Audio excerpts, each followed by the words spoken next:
Welcome to Mental Fitness, the Gateway to Success podcast, providing business owners, leaders, and entrepreneurs with the 3 INs: insights, inspirations, and intentional actions. Delivered through monologues and dialogues, we address topics like leadership, productivity, time management, work-life balance, and challenges like stress, conflict, mental health, and much more. Please do not hold back from suggesting specific topics and guests you would like on this podcast. Greetings and welcome to this episode of Mental Fitness, the Gateway to Success. And yes, this is one of those weeks where I have a guest, and yes, again, from the opposite side of the planet. And yes, it still boggles my mind how it's possible to have a face-to-face conversation with somebody on the other side of the apparently round planet that we are on. And I have with me today Holly. And I'm going to let Holly tell us about her, where in the world she is, and what on earth she's doing.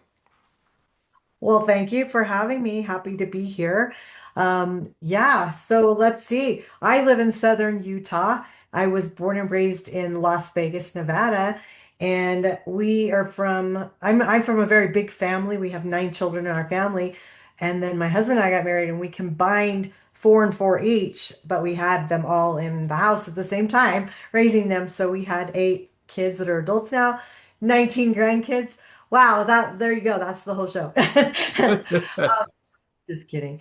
So we always had lots going on. We had, gosh, I've had 12 startup companies, not necessarily related, but I always like to keep busy. We usually had 3 or 4 at a time. And when my kids were little, I worked on doing things like a daycare where I was licensed through the state, and then I've done let's say a preschool, and then I had kids clothing store. So I just kind of, as my kids got older, did things that I could do with them and keep them involved. Um, and then I've had a couple for 20 years. I've been a real estate broker for 20 years. I have had a salon and spa for 20 years. I don't have that anymore. And just constantly, we've had a construction company. So there's just always something happening, keeping very busy. But we definitely took a life stop during COVID, as everyone did. I'm not special in that fact, but I am special in the fact that I survived definitely a long haul thing, and was in the hospital for 70 days and was intubated twice, trachea, sepsis, other life infections that took me out. And so I had a lot of really cool experiences while in a coma, and that shifted everything about where and what I do now. That's been almost 5 years now. So that's kind of like, wow, sped you up, fast throw up version. Yeah, that's sure. I'm sure there's a long version to that as well. And I look forward to hearing more of that. Thank you so much. Thank you for being here and for being willing to be open about, what you went through with COVID. Um, so before we dive in more into that story, I just want to touch in on this topic of mental fitness. And clearly from hearing what you're sharing, what you've done in your life, and with that, a number of children, if you could do that and they still want to talk to you and you're still smiling, then you would have had to had a reasonable amount of mental fitness to be able to cope with that and starting all those businesses and that. So what would you say mental fitness means to you? Well, I think, the word that's coming up for me is emotional intelligence. I feel like it's just managing all of those emotions. And there was a lot of those going on in our house, especially with a house full of teenagers at the time. But, emotional resistance, I feel like that kind of comes up for me. Healthy relationships, adaptability, being self-aware. Those are the words that are coming up as I would say, how I would explain it. Hmm. I love that. I love that, and particularly the emotional side of it that you brought in a number of times there. I think that's really important. Like manage. I think you said managing emotions. Um, and for me, what I personally would add to that, managing emotions in a positive way.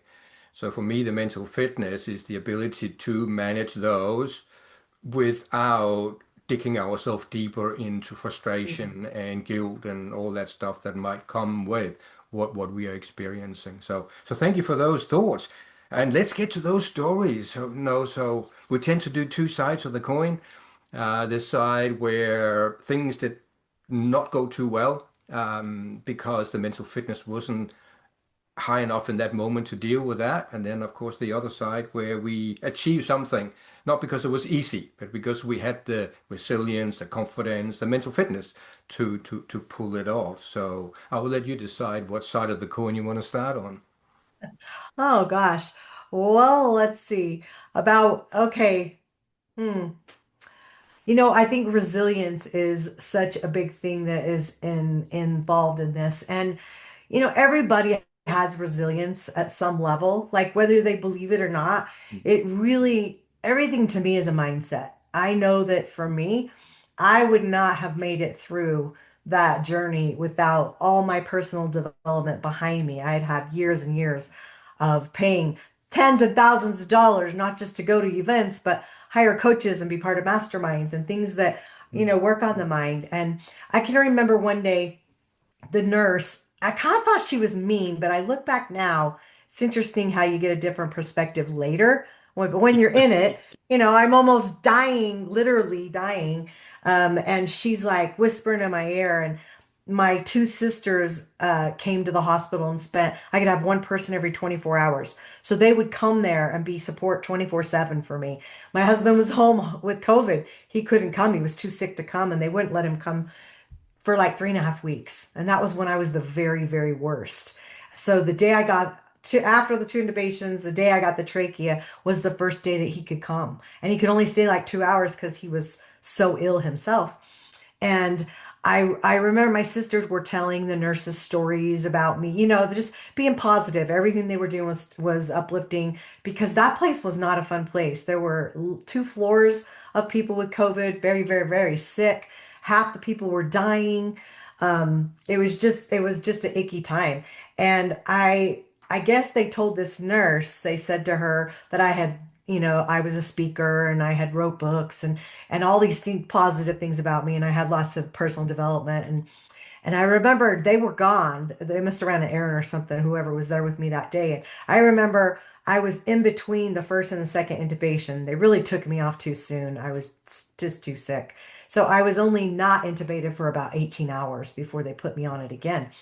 Um, and she was like, kind of like being stern, like whispering in my ear saying, do you want to get back on a ventilator? Like, you need to keep your oxygen up. That number needs to be, high 80s. High 80s is very low, by the way, when 100 is perfect, right? But I was 63 when I walked in the hospital. So, very, very low. And I was just thinking to myself, dumb lady. Like, of course I don't want to be intubated again. Like, I'm thinking, you think I'm crazy? Like, I don't want that thing down my throat. And it was devastating and very, very most challenging thing I've ever been through, I think. And, she's like, your sisters told me, they told me that you do this and this and this. And she like repeated what she had been told. So I know you can do this. This is all up here, this is all in your mind and you can do this. And it was just like, I mean, I wanted to so bad.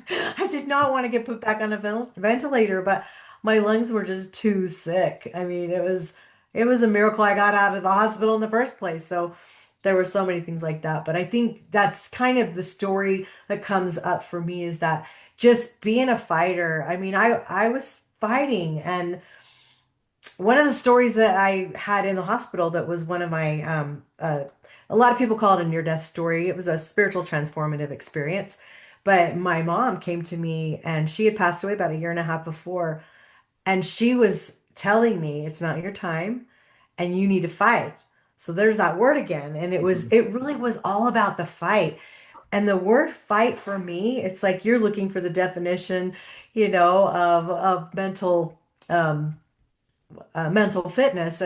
And for me it was like I hear the word fight and I kind of cringe. And I Mm. remember when everyone that showed up in this event I was experiencing was chanting fight, fight, fight. Mm. And gosh, I felt like I was, you know? But Yeah. when I realized how many people were there cheering me on, that had my back, that were praying for me in this spiritual experience, I thought, who am I not to fight? And who am I, who am I, why would I give up? Like this is, I'm not laying here for nothing. And at that point, the prayers were kind of changing too. I was like, had been there a long time and I was kind of like, kind of making a deal with God. Like, if you're not going to get me better, then get me out of here because I'm done. Like, I'll go either way, but let's like make a decision, you know? Yeah. And so, anyway, that was kind of what came up for that. No, thank you again. Thank you for your openness around that. And what an experience. And as you said something interesting, is that in hindsight, you shifted the view of that nurse. So I'm interested to hearing what was that shift. And I have a sense of what it was, but I would like to hear from you. You mean like what she was telling me? Yeah, And then what? you said at the beginning of the story that at the time that this nurse, I can't remember the words, like she was mean or you didn't like her Yeah, what she was yeah, doing. But you also said, looking back at it now later, you have a different view of that, which I yeah. think I understand, but I'd like to hear your take on that. Well, I would liken it to like a coach, a life coach. Mm. Just say, let's put her in that role, for instance. In that role, in that time frame, that's kind of what she was. She Yeah. was there to be a powerful influence of hope, right? You Mm. can do this, and at the time it was like, you're mean, you know? Mm. What are you Mm. threatening me the intubation again for? I don't want to be on a ventilator. That's more what I'm thinking and looking back, it's Mm. like, okay, I got it. It was a psychology, reversal for me or whatever. But it worked. I mean, I did get revented, but that's because my body was too sick. It wasn't because my mind couldn't or didn't want to get better. Yeah, yeah. And that's exactly what I heard when you shared that story. To me, it made total sense what she was doing. She was switched on, Yeah, and she was doing that. And then in that moment, you had that reaction, and in that very moment, your mental fitness was on a lower level. One, because you were sick. Often when we are sick or really tired, we are less mentally fit. We're more likely to flip the lid and start saying things and doing things that we're gonna apologize for later. So yeah, it's in mental fitness is not a black and white thing. It's not like, oh, I'm super mentally fit or I'm totally not mentally fit. There is a baseline for most of us where we sit around, but on some days it's lower than on other days. And on some days it's lower at work than it is at home, and some days it's the other way around. So in that moment, all the wonderful mental fitness you already had was not accessible to you in that moment. And then something must have shifted for you, where then they did what they needed to do, and things shifted for you, and you had people there to back you. So I'd love for you to talk a little bit more into that because it looked yeah, like it meant a lot to you that there were people there having your back. You were not doing this on your yeah. own. Can you talk a bit more into that? Yeah, that's kind of a big deal for me for people to have my back. I think that's just like a thing. So I believe when you have, I mean, God's my higher power, whatever that is for anyone else, I totally respect. But for me, that's who it is.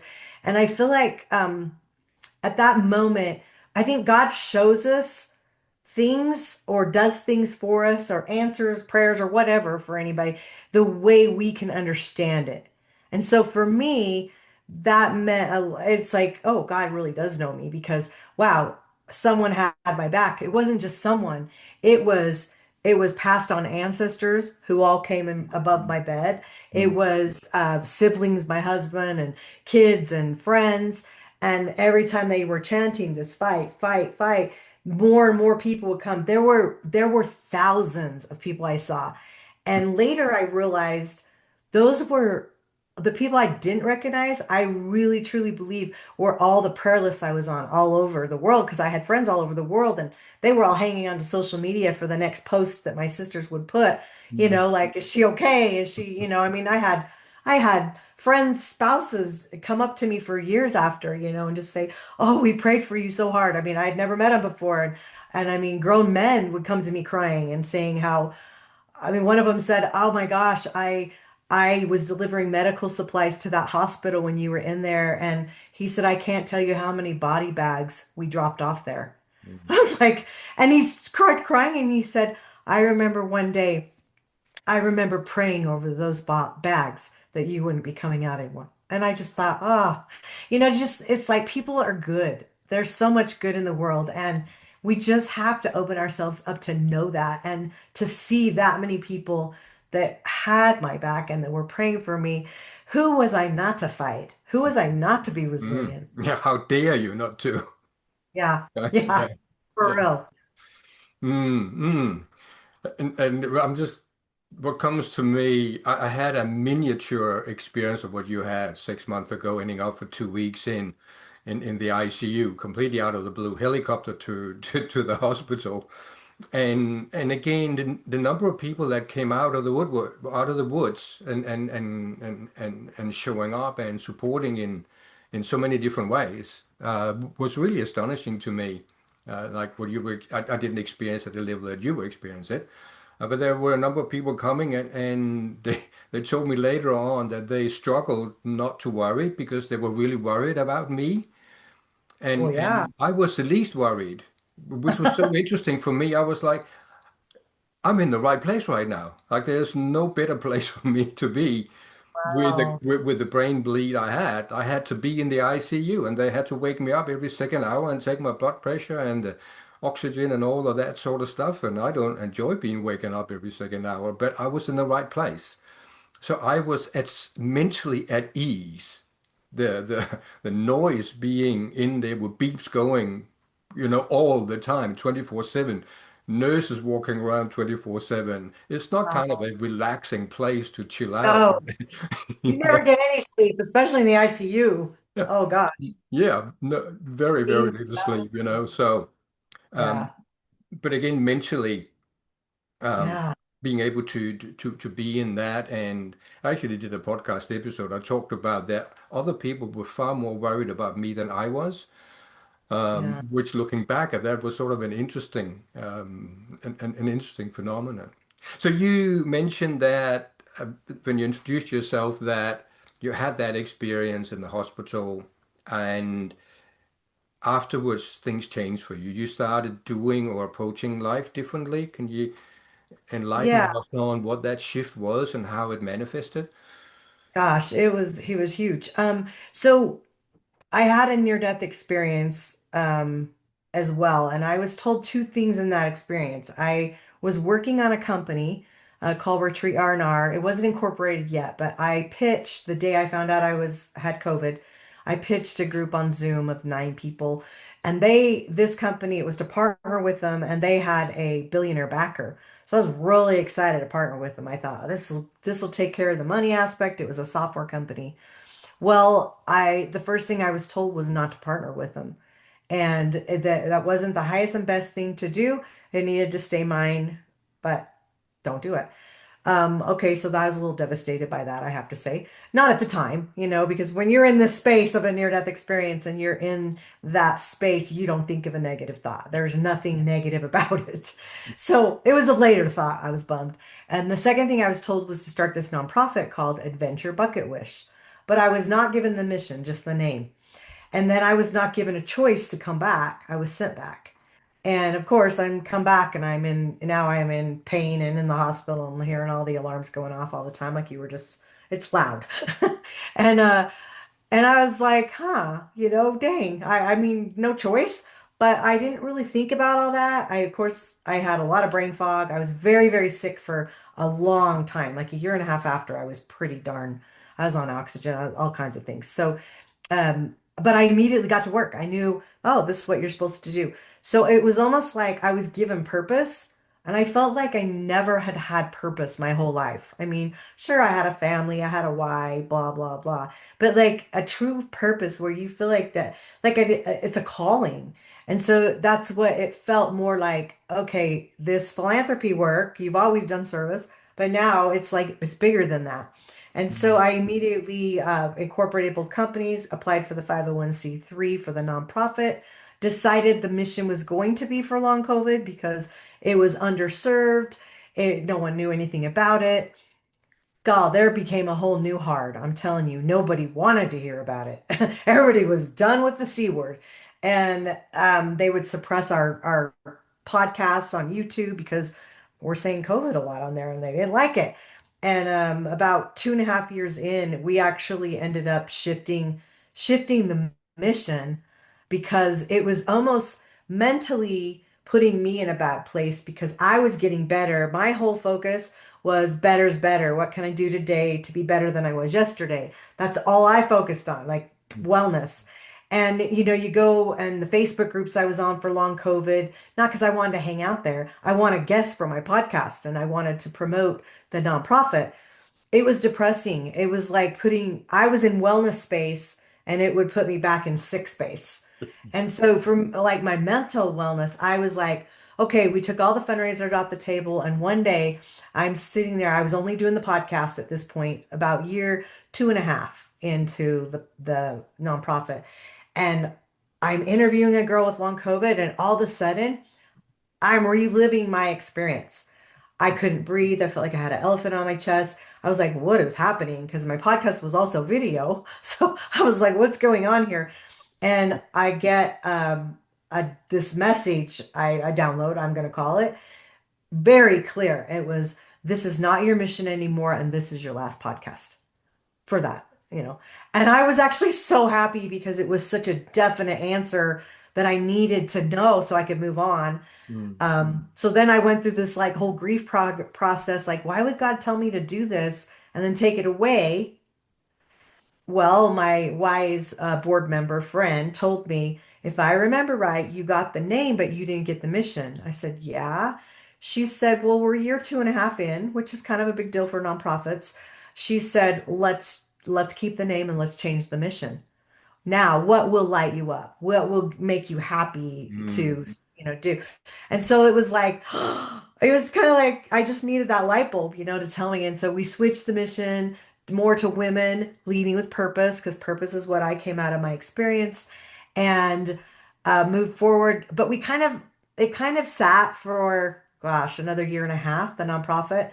And now we've just had another huge shift. The board and I met and we decided that now the mission doesn't really fit the name.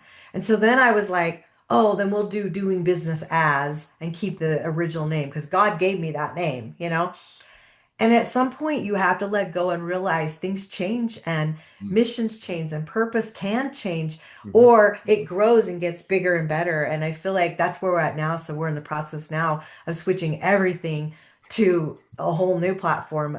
We'll keep the same 501(c)(3, but we're going to change the mission. We're going to change the name. And I'm okay with that. Now it's Mm. time. It's time to let go of it. It's okay. It's not, before it was depressing. Now it's like, oh, now I'm excited because we're going to help so many more people. And it's called Rebel Women, RBL, Rise, Build, Lead Women. Super excited about that. So that's one thing that shifted for me, but there's lots. Yeah, yeah, and wow, and a lot of again, what keeps coming in my mind in these little bumps is the word mental fitness. Oh, that was mental fit. Oh, there was a lack of mental fitness there, and not like again black and white, but that shift. And what I really love about what you were sharing in that story was that purpose, and Yeah. and you were kind of honest with yourself there and saying. I did a lot in my life, all these family and children and businesses and that, but the purpose wasn't there. It was, I'm in a way, I'm really curious to understand, if you know, what was the driving force? Like if you didn't have the purpose, the life purpose of who you are and who you want to be, and then still succeeded with family and business, what do you think the driving force was? It a conditioning from society, from your parents that you have to be this or that or successful? Or what was driving you to create that? This sounds like you created success, didn't you?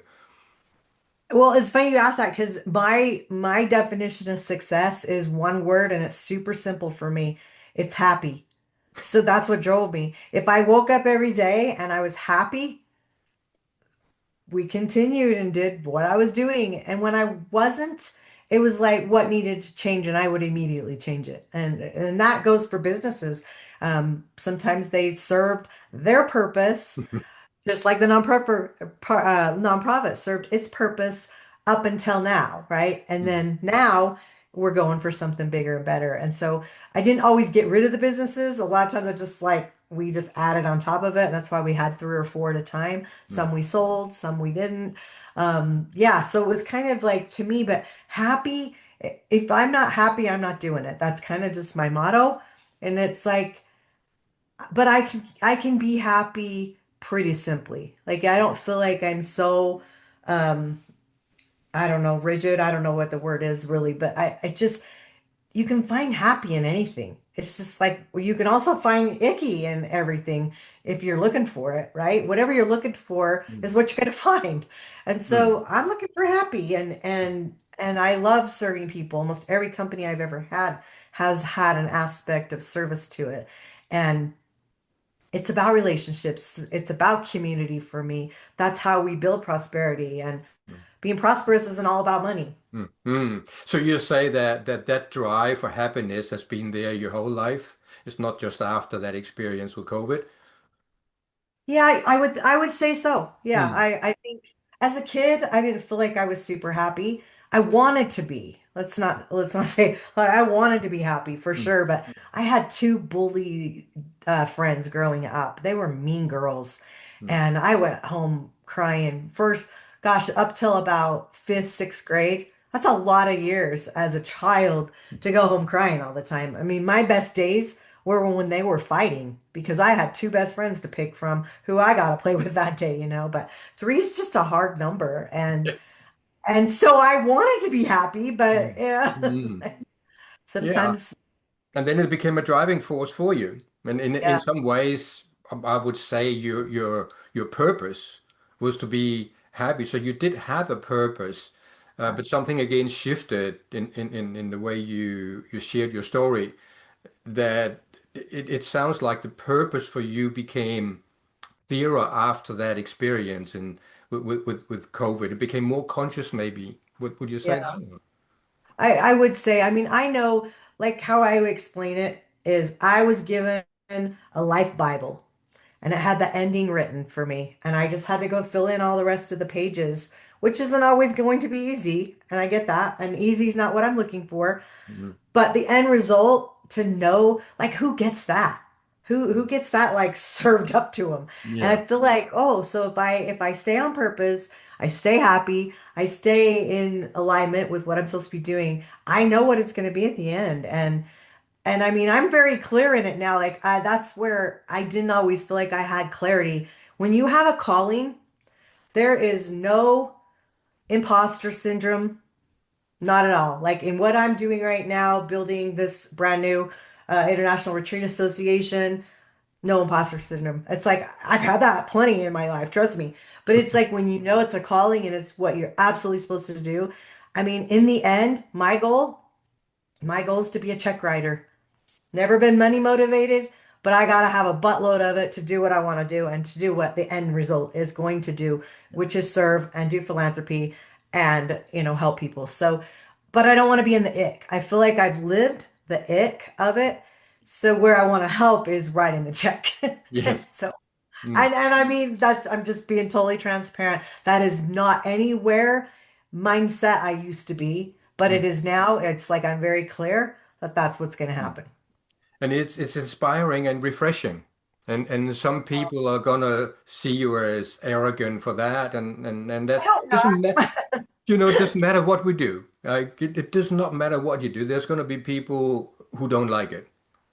Clarity's a gift though, and I never had that before. I Yeah. honestly never had that. Mm, So if and it's also interesting that you say because we all tend to judge. Like another message I came back with my near-death experience was love them where they're at. Boy, I have to remind myself that every day because yes. that does take the judgment away when you're thinking that. And Mm, it's like you know what? I am so far from perfect, but if there's anything I've learned that I can help someone else along the way, let me do that. Like I want to do that because it's like when people would say to me, "What did you do to get better?" Because if you knew what I mean, the just the after the COVID thing, the long COVID and the ups and the downs and the relapses and all the diagnoses that came after that, people say, "What did you do to get better?" My first question back to them is, "What are you willing to do?" Because breath is what I lost, and I'm not going to waste it sharing information if someone's just going to let it go in one ear and out the other, and they're not willing to get better because I was so focused on wellness and getting better that Mm, it's like I'm not going to waste my breath telling you if you're not serious. If it's a true, honest question you want to know, you can have all my time you want, but don't just ask that to ask it. mm, mm. Beautiful, beautiful, beautiful. What I'm hearing again is clarity. You know, when there's clarity, we can be in that space of honesty of this is the way it is, and Yeah, this is who I am. And as you volunteered to say, you're not perfect, like you're still a work in progress. I've been doing this for 40 years, and trust me, I'm still a work in progress. Every day I have to pull myself up, making judgments and that and really have to pull on my mental fitness that I've taken 40 years to grow to this place. And I'm yeah, nowhere near finished growing that because there's a lot more things that I want to be doing that I need more mental fitness for than what I have at the moment. And I love your definition of success with happy. I actually did a podcast episode every second week. I do one just with me.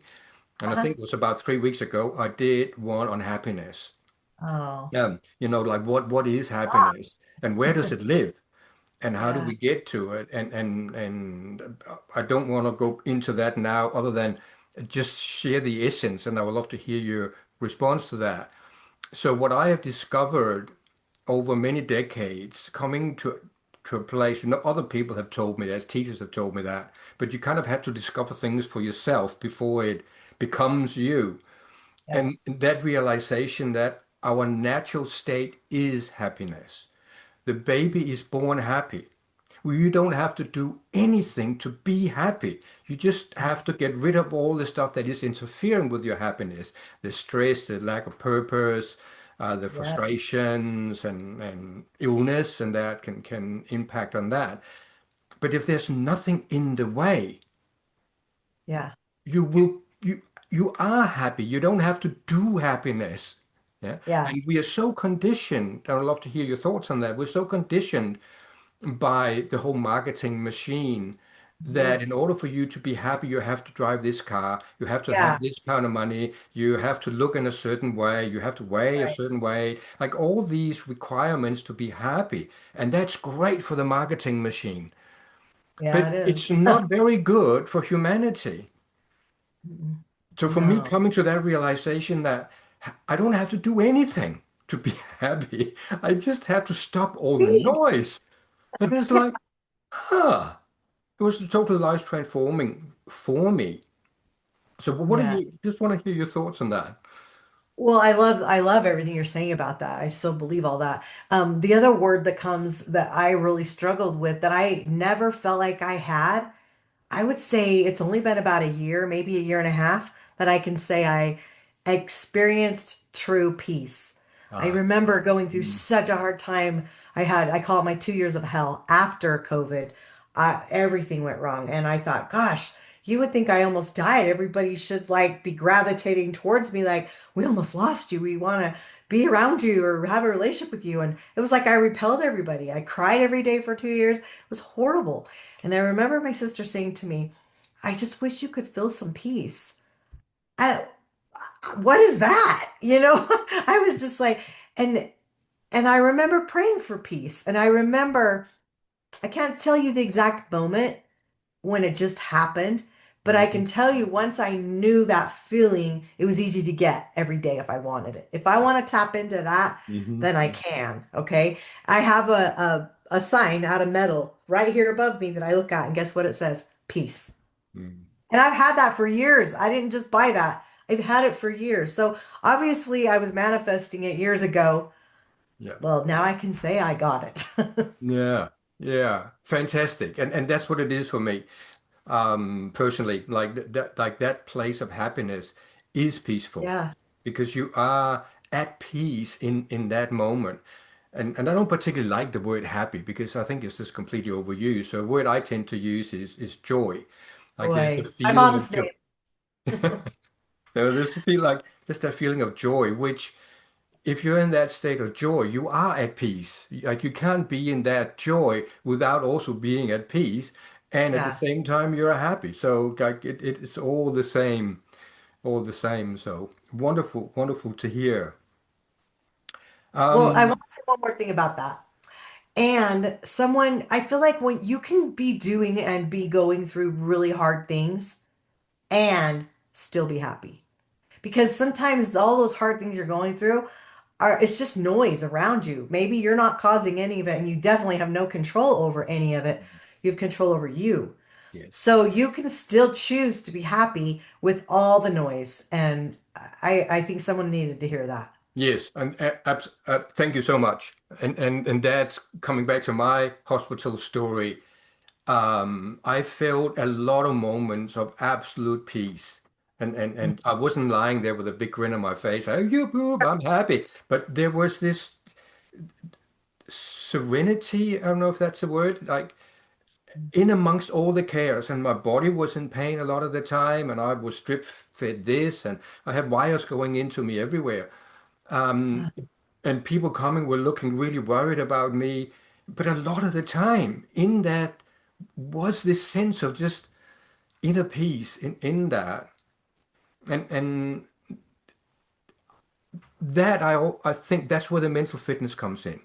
So the Yeah. more we have worked on our mental fitness, the more likely we are when we are in those uncomfortable situations, whether it's in hospital or in a business meeting that's not going right. The more we have practiced that and grown our mental fitness, the more we can find that inner peace amongst the chaos that is going around us. That's what I Yeah. hear you were sharing. Yeah. I wrote me a note. Physical fitness is strength and health of the body. Mental fitness is strength and health of the mind. That's so interesting. That's so interesting. I've done research in the last month. I've had about 80,000 people see that research. I've had nearly 3,000 people responding to that research. And the question was, as a business owner, business leader, what is most important to you? Mental fitness or physical fitness? And I Interesting. thought if I could get back, like, if I could get 50-50, then I will be happy. And then at least half of the people realize the importance of mental fitness. But I had hoped for 60%. I got Yeah. 90. Well, after having 90% of body, people. So I people think both. already, what I now know is that people already know what you just said. The majority of people already know. Then the next moment, out of my excitement, came the frustration. So why is it so low priority in the world of business? I don't know. And So why is that's there, my dilemma now. Sorry? yeah. Why is there so much mental illness? There's just it's crazy. Yeah. Yeah, yeah, it is crazy. So for me, it has strengthened my um I don't know what the word is. That it has given me more of a drive to do what I'm doing. Like this mental fitness podcast is about educating people about mental fitness Yeah. through stories. Now, when I do my own ones, it's slightly different, but when I have a guest on, it's to the stories of Yeah. people's lack of mental fitness stories and lots of mental fitness stories. And then Yeah. hopefully in that we can educate the world. And that's why we're doing it and you're doing it in your way. And interesting, you mentioned also the word calling. And again, something I can relate to because when I found my calling, it it definitely didn't make me richer financially, but it made me a lot happier and more in Yeah. that joy, and it also created a staggering amount of frustration. Yeah. Because now, like you're now on that purpose, and Hmm. when it's a calling, you can't just go. nah, no, I'm tired. No, I can't do that today. Yeah. Like those excuses sort of kind of bummer. I would just like just to sit down and do nothing. But when there is that calling, Yeah. but you happen to talk a little bit more into that shift for you when the word calling came in, because you were very, again, successful and active before that word appeared in your life. How did that word change the way you went forward from there on? Because obviously it Yeah. wasn't easy. You going forward, by the sound that you did a lot of crying. Like it wasn't out Yeah. of hospital, I'm fixed, and then sweet, I now got this message from God, and I'm mum, like, that might have Yeah. been your intention, but it just did not turn out that way. Yeah. Well, and I don't know if most of my life I probably thought I had a purpose. I probably thought I was on purpose. I can't tell you that for sure. I think just maybe the last 10 years is when I've given it more thought. But a quick story I want to share real quick. When I got into real estate, it's been 20 years now. So it was probably about maybe 17, 18, or 18 or 19 years ago. My broker, where I started, he had the number four in the whole nation of the United States agent working for him. So like very, very high of the whole nation.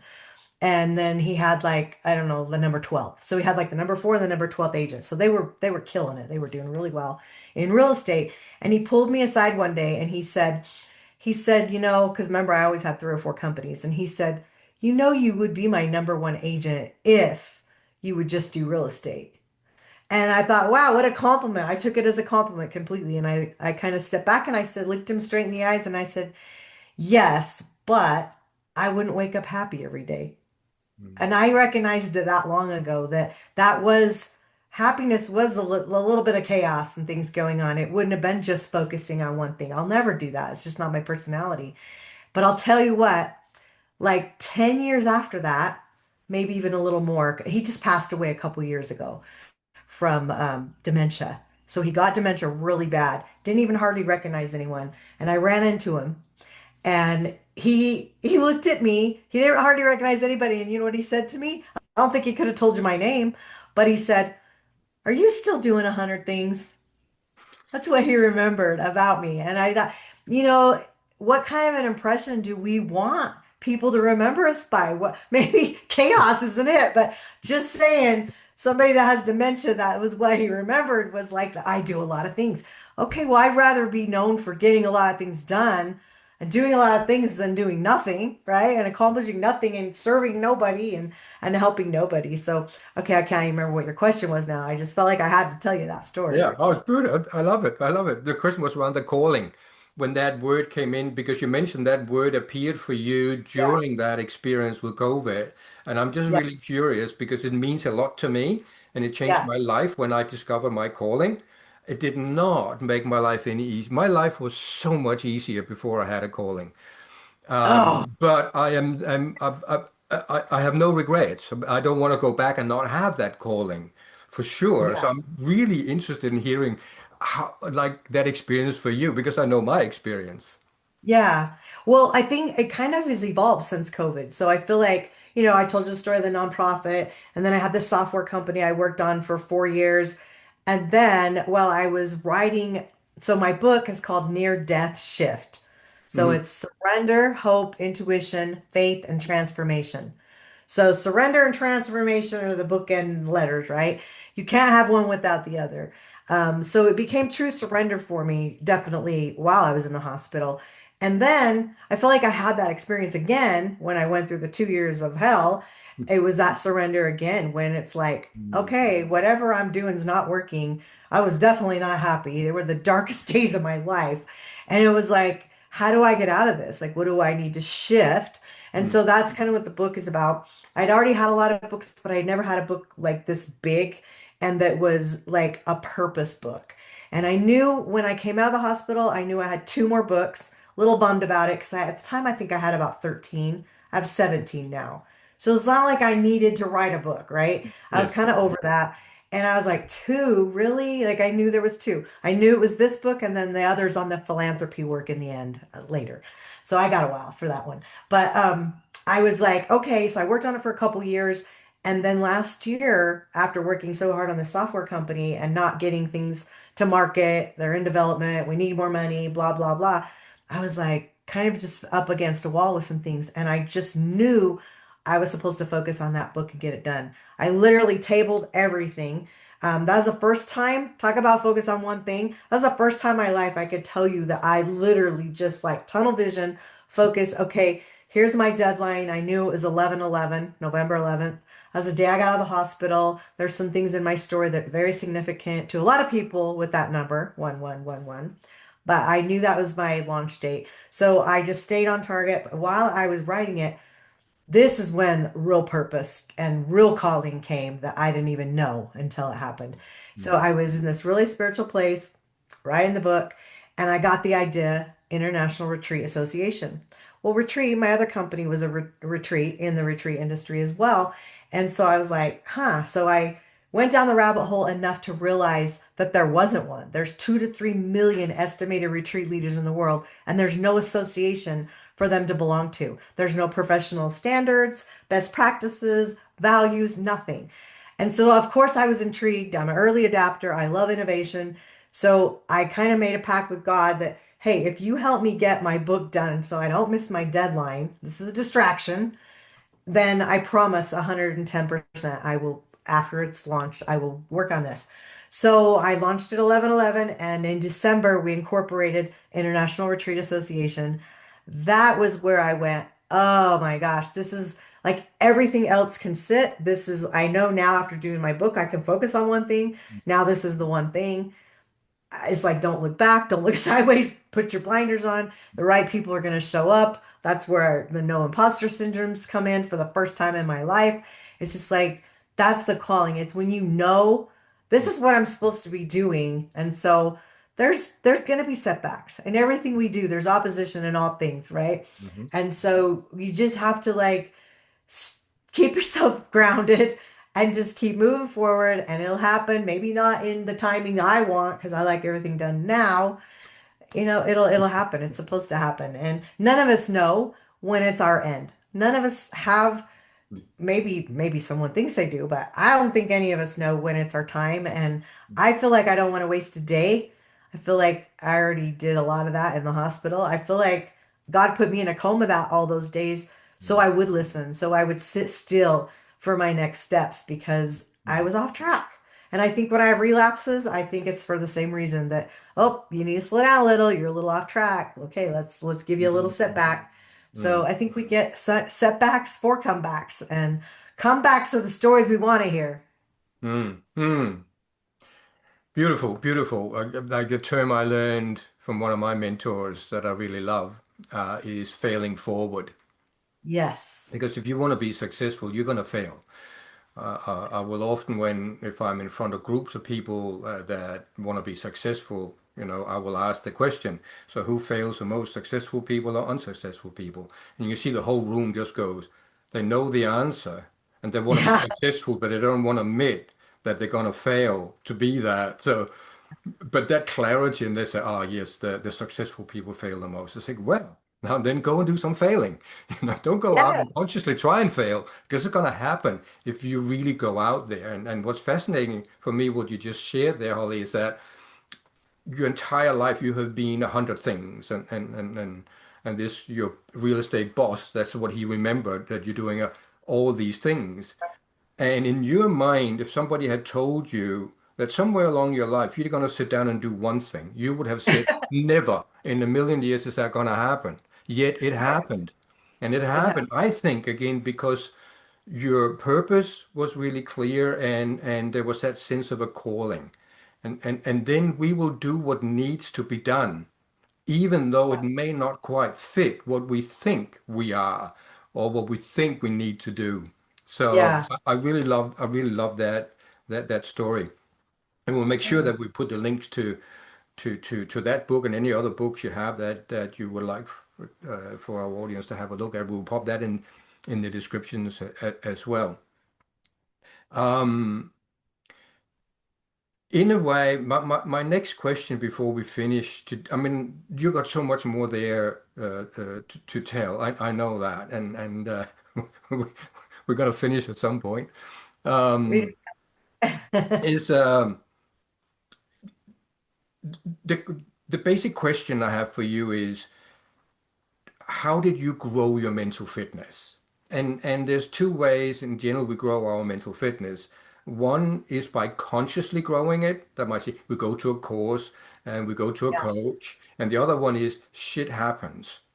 yeah, And then if we come out of that failing forward instead of failing into regression, then that will grow our mental fitness.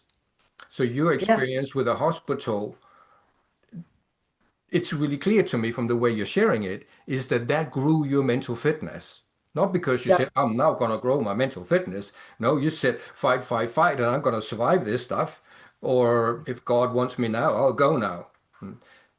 But the mental fitness growth that came for you out of that was huge. So my question really is there more specific things that you did earlier on in your life or in recent time to consciously grow that mental fitness? yeah. I think stress plays such a big part of our mental fitness,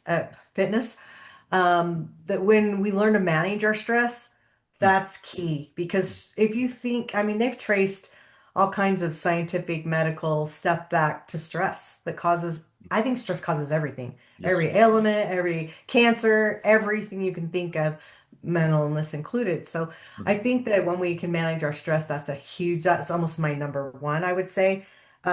Train your mind. I always like personal development is huge for me. I could have a doctorate degree for all the classes I have taken, but guess what? I didn't take what they told me to so I could have the piece of paper on my wall because that's not what motivated me. mm, Learning motivated me, learning what I felt like I needed to know. And so I think we're constantly being the student, constantly being open to learning and growing from that, especially personal development. mm. Do you think And that like did that desire for that come out of an event or a sudden insight, or were you brought up that way by your parents, or where did the drive to wanting to be a better person in a conscious way, like where do you think that came from for you? probably watching crappy people. No, I'm just kidding. I don't know. Um, both my parents were entrepreneurs, and so like it's like that. That was ingrained in me. I wouldn't say they ever personal development wasn't a thing when I grew up. It didn't Mm, become a thing until I've had kids, at least in my world, in my space, I didn't really know much about it until 20 years ago, I would say. Um, so I don't know where it came from. I think it just getting that feeling, going and learning and growing and mm, doing things and being, people always motivated me and I'd get energized, which is an extrovert, right? mm, Well, now that I have had all these setbacks and health things and COVID and spent all the time in the hospital, I can't remember the name. There's a name. It starts with an A. That's part of my long COVID stuff. Starts with an A and it's in between an extrovert and an introvert. And I feel like that shift for me, I'm a lot more reserved. I'm not quite as ADHD as I used to be. I'm not quite as, oh, I got to be around people. It's like I can be around people, mm, they charge me up, and then I need to sit back and be alone. A mm, 3 day event, like the halfway point, day two in the afternoon, I'm kind of drained. Like it's like, and I don't know if it's my senses, from the long COVID. I don't know what's caused it, but it's interesting the different shifts that we can personally have in our lives. Like we might have done things one way and now we do it another way. And it's okay. Like mm, embrace mm. the change is what I would say. That's very good advice. Very good advice. So, yeah, like so for me, for example, up till I was 27, the word personal growth didn't even exist in my vocabulary. I didn't even know there was such a thing Yeah. as personal growth, and I was not a happy young man. No, I had no confidence, no resilience, and that wasn't in my life. But I didn't even know something could be done about it. And it was Mm, just a friend of mine, or colleague actually. That suggested that I should, like he obviously could see that I was struggling without me consciously knowing I was struggling, and said, "Are you going to go to this weekend course?" And most people need to be enrolled in those things and talked into going on a personal growth. that's I just true. said, "Where do I sign?" And Yeah. I don't know where that came from, Huh. but I had no resistance, no questions, just where do I sign? And I That's your went intuition. and I went on that course. And apart from it being extremely uncomfortable and me walking out of the course going, that was a waste of time and money. Yeah. Um, and a day and a half later, something shifted in my mind. And that course completely changed my life. And I had no idea why it was happening. And that was a birth for me. And that's when personal growth became my entire life. And eventually quitting a fantastic job. And then this has been my business since I came Yeah. to New Zealand, like 33 years ago. Oh, So it didn't come to, I don't know why I just said yes to go on that course. So I'm really curious, like people like yourself who are doing the personal, like where do we get the inspiration to do that from? And it might be looking at crappy people. So I don't want to be like that. I'm feeling a bit like that, so I need to do something about that. I'm just fascinated about learning what that is. I don't know if you got any other thoughts on that, what you've well, seen or I been. think I want to say I think it's an introvert extrovert thing a little bit too, to be honest. Mhm. I believe if you're an introvert, you're not usually charged up by people. You're charged up when you have rest and relaxation. Mm, And so I think that might have a little bit to do with it. I love studying personality styles and stuff. I like to know why people do the things they do, but until you know why you do the things you do, it's it's that judgment piece, right? And mm, it's like love them where they're at. That's where they are. Just love them where they're mm, at. But I think gratitude, we didn't talk about that. I think gratitude needs to come in this conversation. I am so grateful every day for even the ick.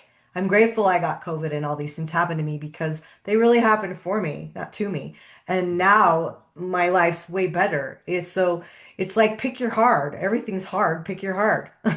You know? And it's a choice. I mean, mm, sometimes things happen to us and they're not a choice, but you can still choose to be happy. You can still choose to have your own shift and make mm, that. What does that look for you? I mean, at mm. any point in time, we can change the direction we're headed Yeah. mentally.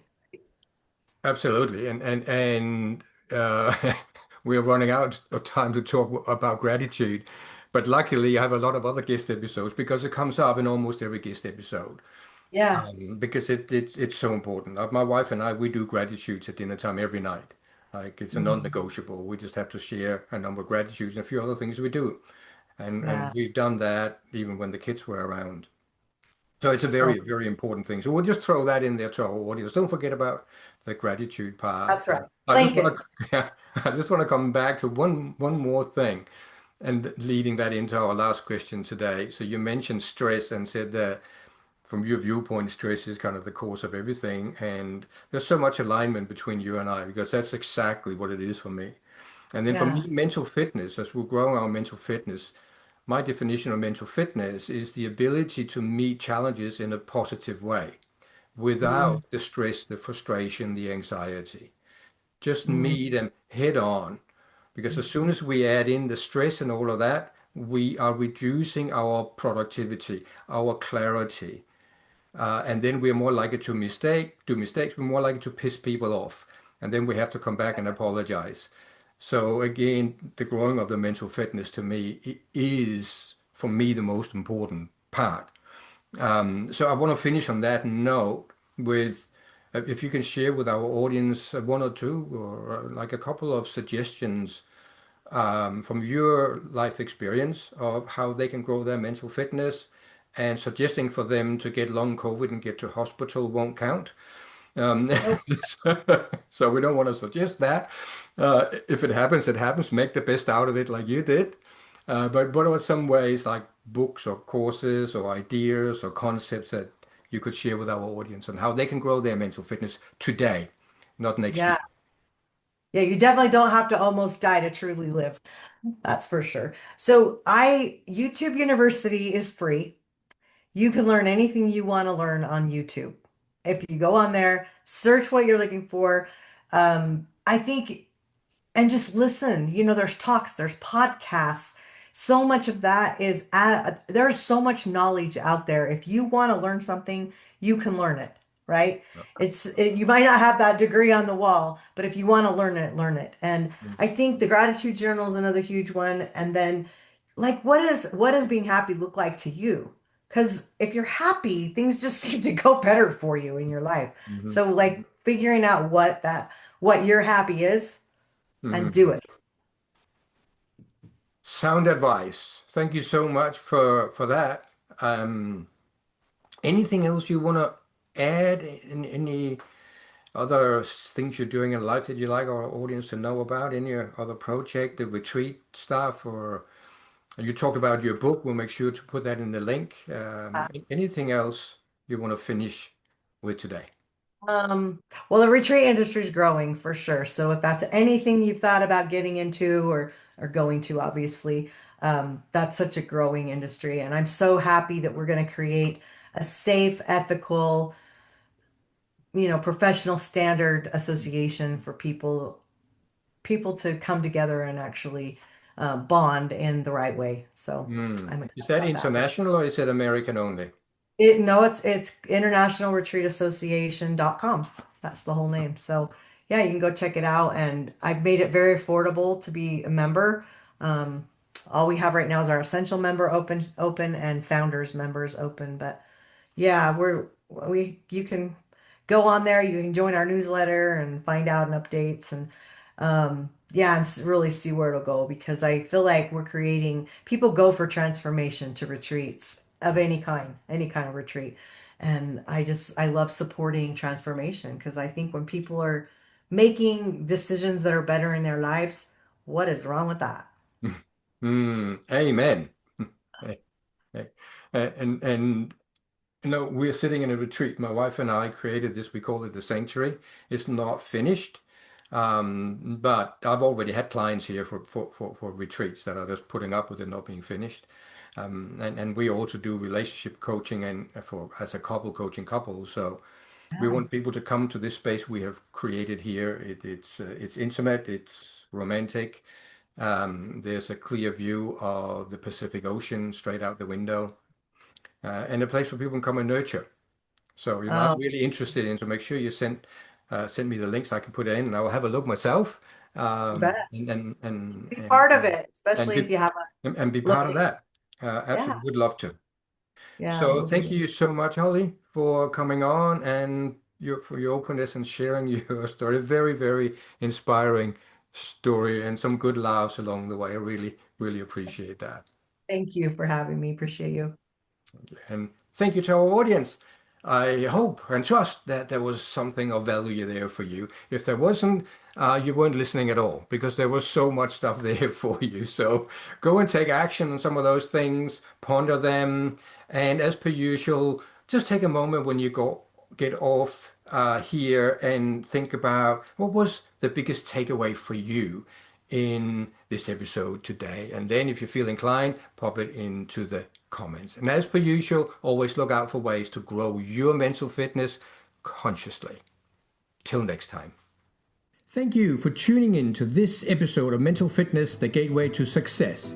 If you have stories of how mental fitness has benefited you that you are happy to share, go to my website, mikal.nz, click on podcast and fill in the guest application form. If you want direct support from me utilizing my 40 years of mental fitness learning and practice, email me at coach@mikal.nz or message me on LinkedIn. Any feedback, review, share, follow, like, or any other good stuff is, of course, appreciated.